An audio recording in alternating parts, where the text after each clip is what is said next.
Baik, Assalamualaikum warahmatullahi wabarakatuh. Pada kesempatan ini, saya akan mencoba menjelaskan beberapa tahapan dari pelaksanaan layanan bimbingan dan konseling individual.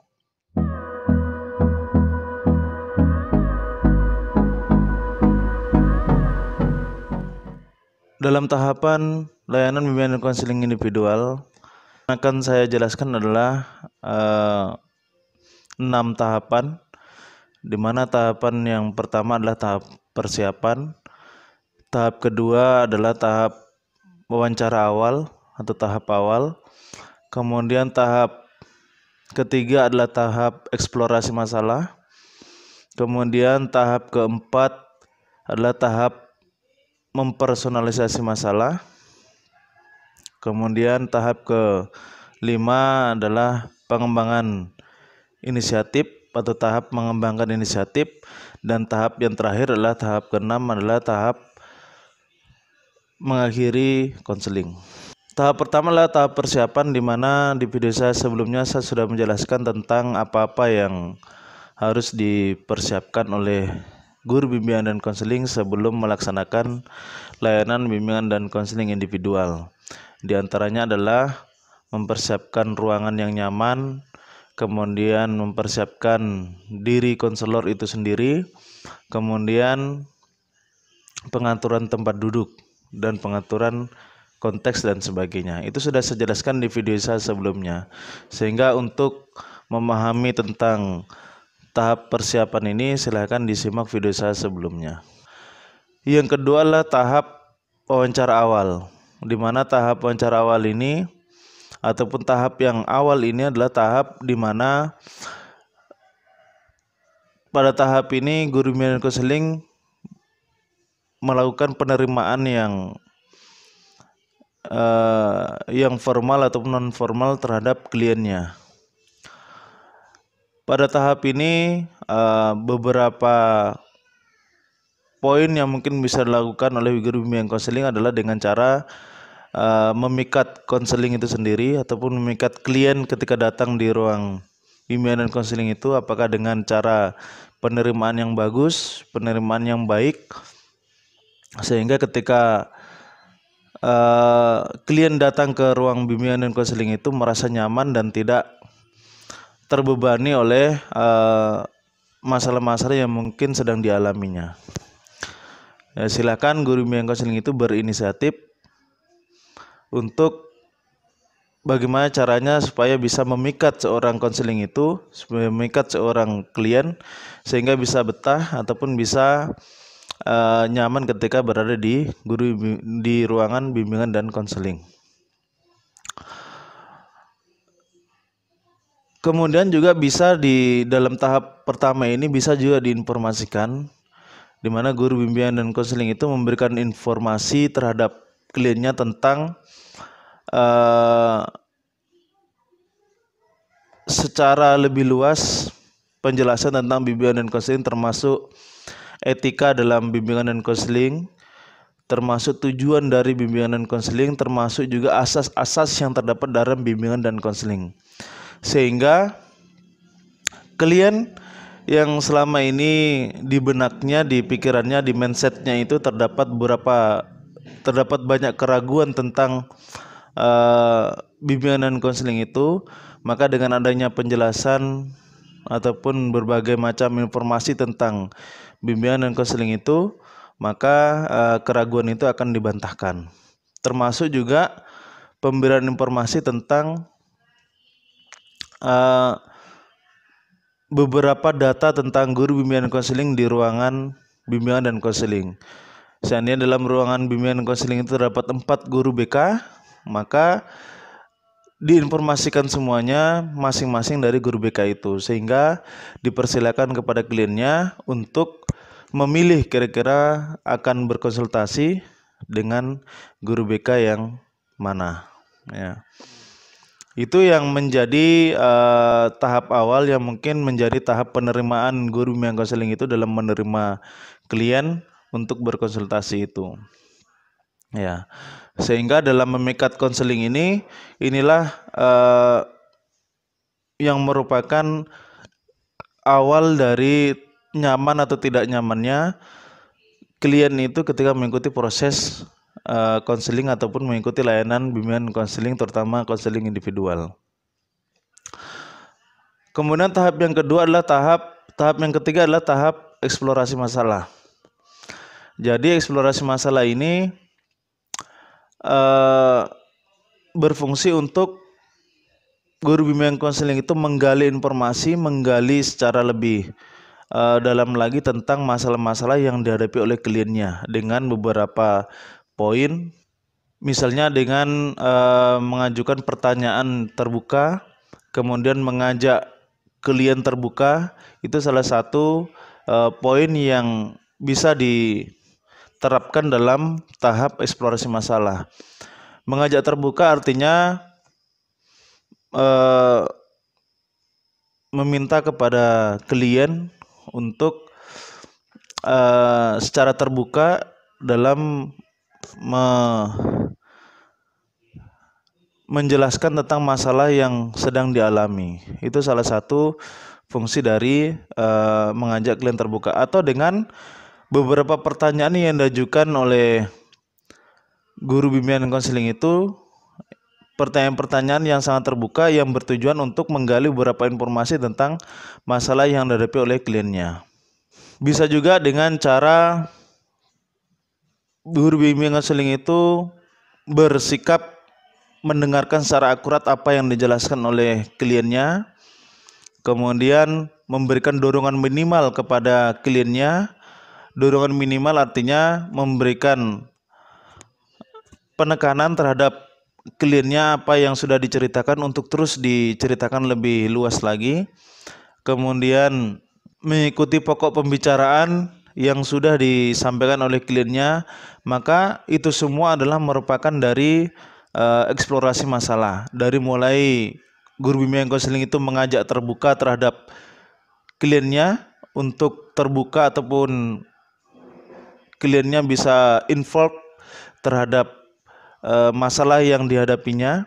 Kemudian guru BK juga bisa mengajukan pertanyaan-pertanyaan terbuka terhadap kliennya dengan tujuan untuk klien bisa memberikan penjelasan, bisa memberikan informasi terhadap masalah yang sedang dihadapi.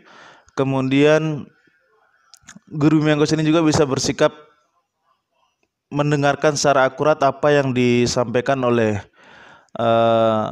kliennya, kemudian melaksanakan ataupun melakukan dorongan minimal, memberikan penekanan terhadap apa yang disampaikan oleh kliennya, mengikuti pokok pembicaraan terhadap klien, terhadap apa yang disampaikan oleh klien. Itu semua adalah poin-poin di mana itu bisa menjadikan masalah yang dihadapi klien itu bisa terbuka ataupun bisa diungkap dan disampaikan oleh guru bimbingan dan konseling itu. Itu adalah tahap eksplorasi masalah. Kemudian tahap selanjutnya adalah tahap mempersonalisasi masalah ataupun tahap keempat. Tahap mempersonalisasi masalah adalah tahap di mana tahap ini merupakan tahap transisi dari masalah yang sudah diungkapkan, masalah yang sudah terungkap menuju terhadap pengembangan inisiatif atau sebelum menentukan program apa yang akan dijalaninya untuk mengikuti latihan-latihan dalam penyelesaian masalah yang dihadapi oleh kliennya. Dalam tahap mempersonalisasi masalah ini banyak hal yang mungkin bisa dilaksanakan oleh guru bimbingan konseling itu.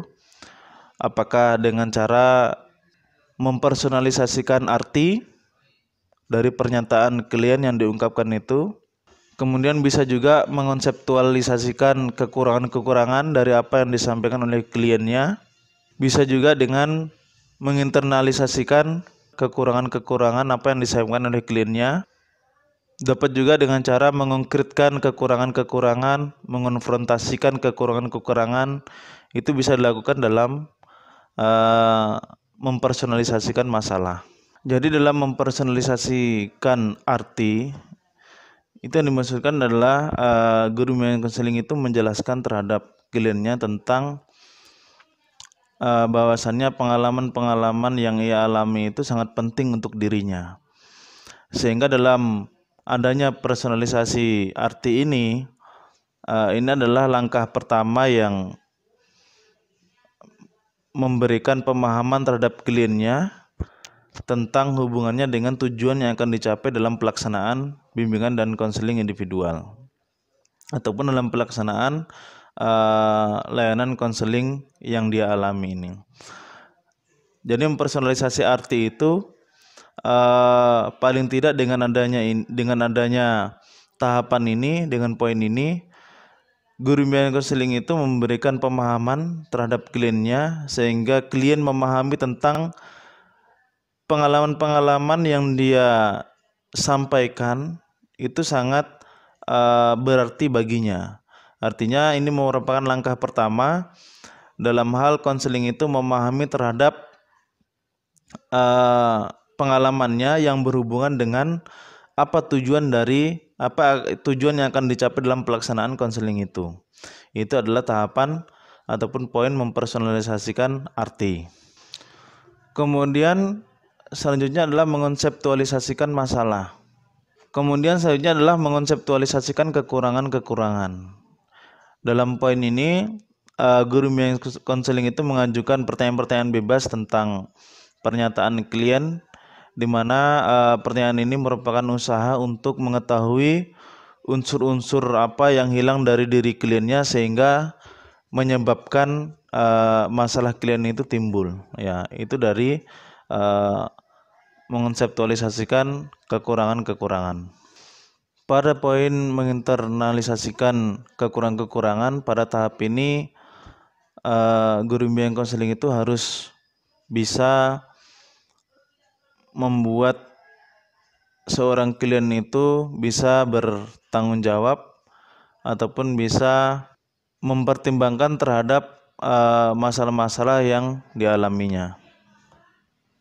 Untuk selanjutnya adalah mengkonkretkan kekurangan-kekurangan.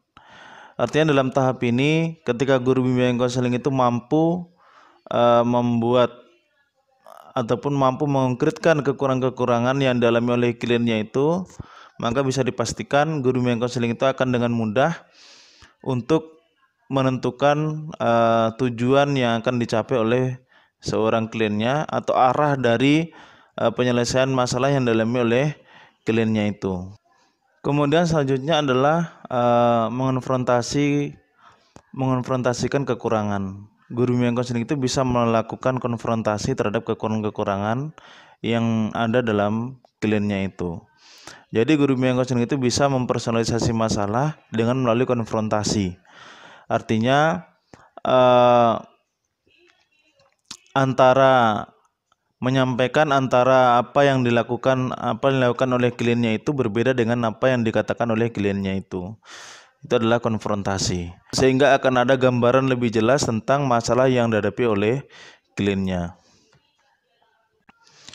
Kemudian tahap selanjutnya adalah mengembangkan inisiatif, di mana dalam tahap inilah tahap di mana guru bimbingan konseling itu bersama dengan kliennya bisa menentukan kira-kira program yang akan dilaksanakan dalam pemecahan masalah yang dihadapi oleh klien itu bisa ditentukan.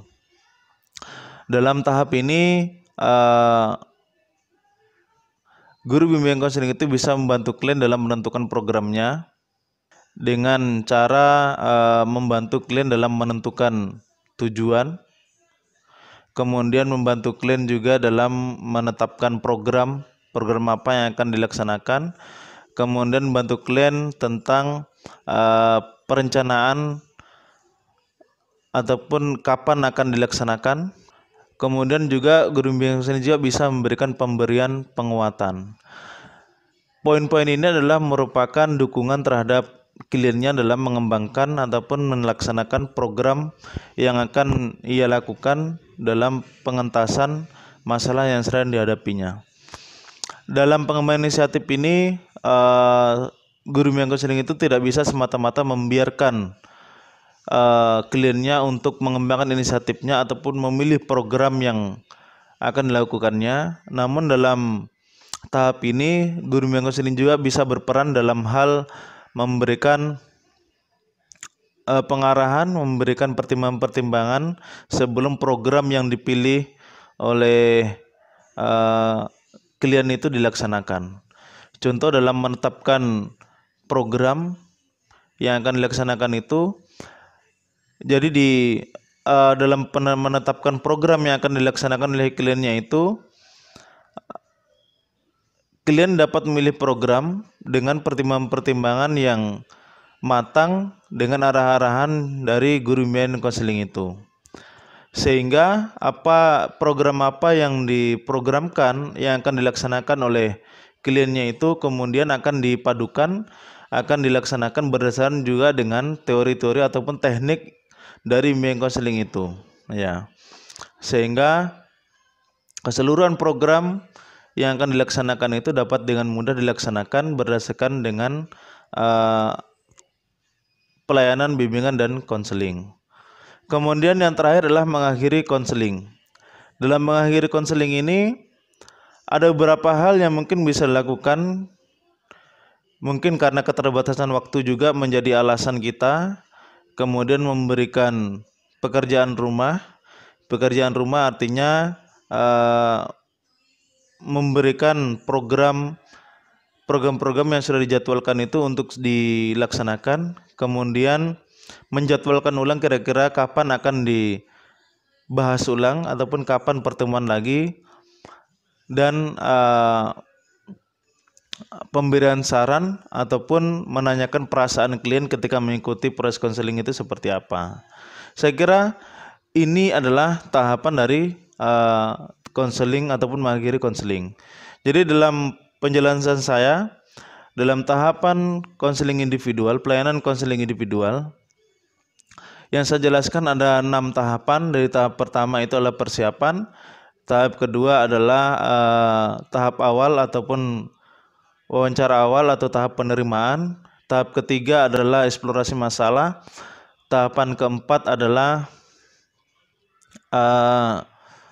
mempersonalisasi masalah, tahap kelima adalah pengembangan inisiatif, dan yang terakhir adalah mengakhiri konseling. Ini adalah tahapan-tahapan yang secara singkat saya jelaskan. Namun untuk penjelasan dan contoh wawancara konseling itu bisa Anda saksikan ataupun bisa Anda kunjungi web ataupun blog saya di blog pendidikan dan tutorial. Nanti akan saya share linknya. Nanti bisa dilihat, bisa bisa disimak penjelasan-penjelasan yang saya sampaikan melalui di blog saya, yaitu di blog pendidikan dan tutorial. Linknya akan saya share di deskripsi video ini. Saya kira ini penjelasan dari saya. Ketika ada pertanyaan dan komentar, wawasan lain silakan diisi dalam kolom komentar. Assalamualaikum warahmatullahi wabarakatuh.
keempat adalah mempersonalisasi masalah. Tahap kelima adalah pengembangan inisiatif, dan yang terakhir adalah mengakhiri konseling. Ini adalah tahapan-tahapan yang secara singkat saya jelaskan. Namun untuk penjelasan dan contoh wawancara konseling itu bisa Anda saksikan ataupun bisa Anda kunjungi web ataupun blog saya di blog pendidikan dan tutorial. Nanti akan saya share linknya, nanti bisa dilihat, bisa bisa disimak penjelasan-penjelasan yang saya sampaikan melalui blog saya, yaitu di blog pendidikan dan tutorial. Linknya akan saya share di deskripsi video ini. Saya kira ini penjelasan dari saya. Ketika ada pertanyaan dan komentar, wawasan lain silakan diisi dalam kolom komentar. Assalamualaikum warahmatullahi wabarakatuh.